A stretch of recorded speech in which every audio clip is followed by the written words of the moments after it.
क्या आप सभी ने कभी ये गौर किया है कि जुमा की नमाज होती है, संडे का मास होता है, मगर हिंदुओं के पास क्या है? जुमा के दिन मुस्लिम लोग पूरे देश भर में मस्जिदों में जाकर नमाज पढ़ते हैं। क्रिश्चियन लोग हर संडे को अपनी फैमिली को लेकर चर्च में जाकर मास करते हैं। हिंदू क्या करता है? किसी ने गौर किया है आज तक? और फिर हम शिकायत करते हैं कि हमारे में एकता नहीं है। मुझे कल एक डिस्टर्बिंग चीज देखने को मिली टीवी पर। विश्लेषण करके मुझे बताया गया है, मैंने देखा कि पूरे वर्ल्ड में 190 करोड़ मुस्लिम्स हैं, मुस्लिम राष्ट्रों से मिलाकर। हिंदुस्तान में 100 करोड़ हिंदू हैं, लेकिन वो 190 करोड़ मुस्लिम एक कॉल पर इकट्ठे हो सकते हैं, हो जाते हैं। अगर मैं सिंपल वे से कहूं, एक सीटी मारते ही सब लोग एकजुट हो सकते हैं। क्रिश्चियन लोग मिलकर एक दूसरे से फोर्स बन सकते हैं, लेकिन हिंदुओं का क्या भाई? कोई हिंदुओं के पास में कोई एक ऐसी मैकेनिज्म है जिसके द्वारा पूरे 100 करोड़ हिंदू जाने एक दूसरे को? अरे साहब, नेक्स्ट फ्लैट में कौन रहता है हमें यह भी नहीं पता होता। मुंबई सिटी या हर सिटी की ये बात है। मैं ये कहना चाहता हूं कि हिंदुओं को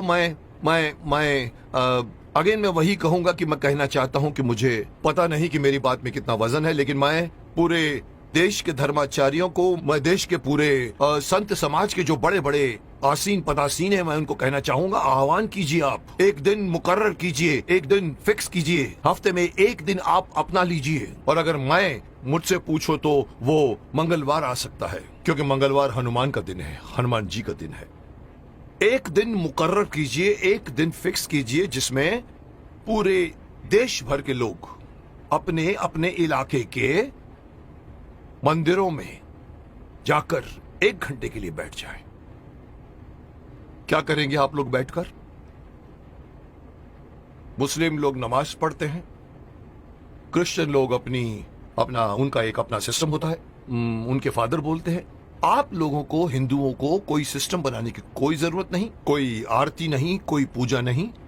आप ओमकार नाथ का जाप कीजिए। ओम 1 घंटे तक पूरा, जितने भी लोग, चाहे 50 हो, चाहे 100 हो, चाहे 200 हो, एक साथ मिलकर 1 घंटे तक आप ओंकार नाथ का जाप कीजिए। दूसरा ऑप्शन मैं दे रहा हूं, ओम नमः शिवाय, ओम नमः, इसका पाठ करिए आप 1 घंटे तक, या फिर गायत्री मंत्र का जाप कीजिए।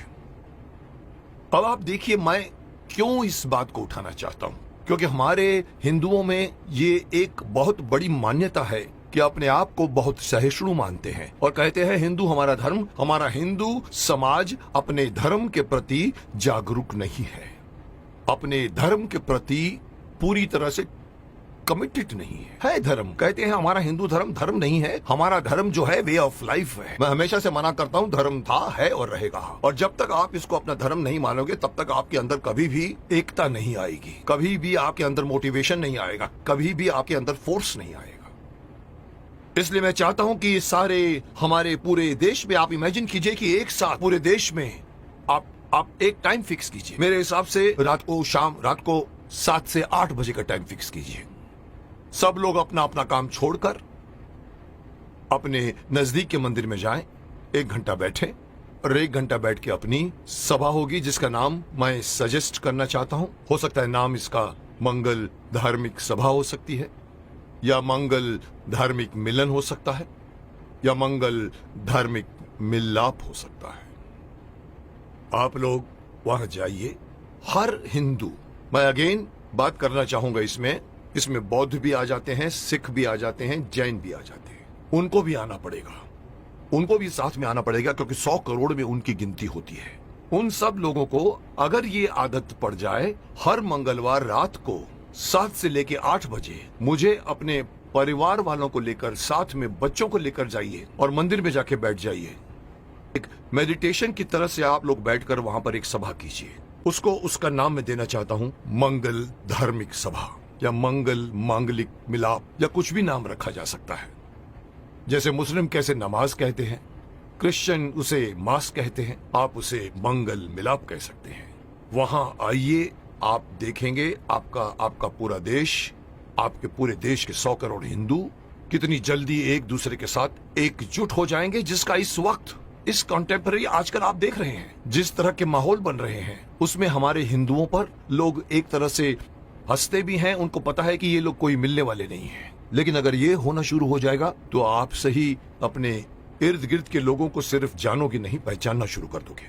जैसे कि मैंने कहा कि सिटीज में पता भी नहीं होता कि नेक्स्ट फ्लैट में कौन रहता है। इस बहाने आप आइए, बाहर निकल कर आइए, अपनी ड्यूटी मान कर आइए। मैं हर हिंदू को कहना चाहूंगा, और इसके लिए मेरी बात नहीं, मैं बड़े बड़े जो हमारे धार्मिक हमारे जो संत हैं, गुरु हैं, उनको मैं आह्वान करना चाहूंगा कि आइए आगे और अनाउंस कीजिए कि हर मंगलवार को 7 बजे से 8 बजे हर हिंदू को किसी नजदीकी मंदिर में जाकर 1 घंटा बैठकर आपको मेडिटेशन करना पड़ेगा। जो बैठेगा उसको भी फायदा होगा, क्योंकि मेडिटेशन में बहुत ताकत है। और दूसरा फायदा यही है कि आप लोग मिलोगे, एकता करोगे। और इस वक्त हिंदू समाज का एकता में आना बहुत ही अत्यंत आवश्यक है।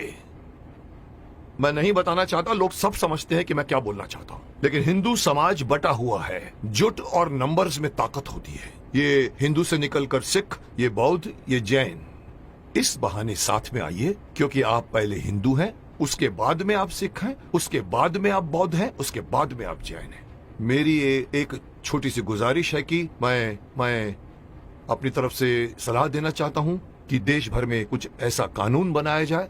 ये कानून के दायरे में हो या पता नहीं धार्मिक दायरे में हो, लेकिन ये किया जाए, और तब जाकर दोबारा कोई ये नहीं कह सकेगा कि 100 करोड़ हिंदू बटे हुए हैं। क्योंकि हर मंगलवार को एक मांगलीय रूप से मिलते हैं और एक दूसरे के साथ आप बातें कीजिए, मिलते रहिए, लोग एक दूसरे को पहचानना शुरू कर दोगे, जो कभी नहीं करते आप। अंत में मैं हर हिंदू को इस बात से आगाह करना चाहूंगा कि अगर आप अपना फायदा चाहते हैं, अपने देश की भलाई चाहते हैं, अपने समाज की, अपने परिवार की भलाई चाहते हैं, तो एक होइए। और इससे आगे बढ़कर एक और बात कहना चाहूंगा कि धर्म को धर्म मानिए, यह मत कहिए कि वे ऑफ लाइफ है। और तीसरी बात, अपने बच्चों को अपने धर्म में इन्वॉल्व कीजिए। मैं अक्सर देखता हूं कि माँ बाप मंदिर में जा रहे होते हैं और छोटे बच्चे मम्मी से कहते हैं कि मम्मी मम्मी मम्मी मेरी सहेली मुझे खेलने के लिए बुला रही है, और माँ कहती जा। मत कीजिए आप। उस बच्चे का हाथ पकड़िए और बोलो चलो इस वक्त मंदिर जाना है। ये हर मुस्लिम करता है, ये हर क्रिश्चियन करता है, हिंदू क्यों नहीं करता? इसी का खामियाजा भुगत रहे हैं आप। बच्चों को बचपन से गीता पढ़ाइए, बच्चों को मंदिर लेकर जाइए। 1 घंटा या जब भी आप मंदिर में जाते हैं, विजिट करते हैं, बच्चों को साथ में लेकर जाइए, ताकि धीरे धीरे वो अपने देवी देवताओं को पहचानना शुरू करेंगे और एक हो जाएंगे। अब कोई मुझसे पूछेगा सर आपकी ये बात क्यों माने हम लोग, आप होते कौन हैं हमें ये बात कहने वाले? तो मैं सिर्फ शक्तिमान का एक डायलॉग आपको बताना चाहूंगा, जिसमें पूछा था कि आप कौन हैं, तो वो कहता है कि ना तो मैं कोई अवतार हूं, ना ही कोई फरिश्ता, बुराई का दुश्मन हूं, सच से है मेरा रिश्ता। दुश्मन मेरे बुरे लोग नहीं, बुराई है। अगर बात मेरी मानोगे तो इसमें तुम्हारी भलाई है। तो आपकी भलाई के लिए कह रहा हूं, मान जाइए।